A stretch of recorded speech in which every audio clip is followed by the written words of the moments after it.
আসসালামু আলাইকুম। আমি বাংলাদেশের লাইসেন্সভুক্ত একজন পেশাদার ড্রাইভার।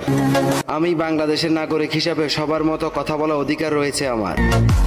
মহাসড়ক আইন পরিচালনা কমিটির সদস্য বিন্দুদেরকে এবং ডক্টর ইউনূস স্যার পর্যন্ত আমার এই বার্তা পৌঁছাতে চাই। ইঞ্জিন চালিত মোটর গাড়ি ছাড়াও আরও একাধিক বাহন আছে। আপনাদেরকে বোঝানোর জন্য বলতেছি, যেমন আকাশের মধ্যে বিমান চলে, হেলিকপ্টার চলে, জলের মধ্যে জাহাজ, লঞ্চ, স্টিমার ইত্যাদি, স্থলের মধ্যে যেমন ট্রেন চলে।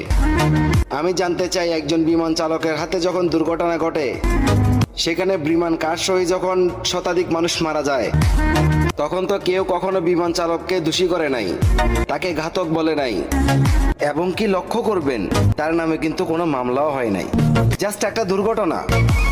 একজন রেলওয়ে ড্রাইভার যখন রেল চালানোর সময় পিছনের বগিগুলো ছিটকে পড়ে যায়, দুর্ঘটনা ঘটে, শতাধিক মানুষ যখন ওখানে মারা যায়, তখন ওই রেল চালকের কোনো মামলা হয় না, তাকে কেউ ঘাতক বলে না। এমন হাজারো প্রমাণ আছে আমাদের কাছে, যা বলে বলে কখনো শেষ করা যাবে না।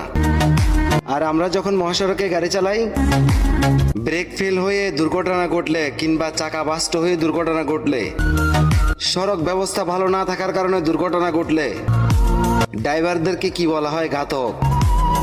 বিমান চালক, ট্রেন চালকের হাতে যদি দুর্ঘটনা ঘটার পরও যদি তাদের নামে মামলা না হয়, আমরা তো তাদেরই মতো একজন পেশাদার ড্রাইভার, লাইসেন্সভুক্ত ড্রাইভার, তাহলে আমাদের নামে কেন মামলা হবে? আমি জানতে চাই, আইন যদি সবার জন্য সমান হয়, তাহলে আমাদের জন্য আইন কেন ভিন্ন হয়? নির্যাতিত মোটর শ্রমিক ড্রাইভারদের উদ্দেশ্যে কিছু বলতে চাই।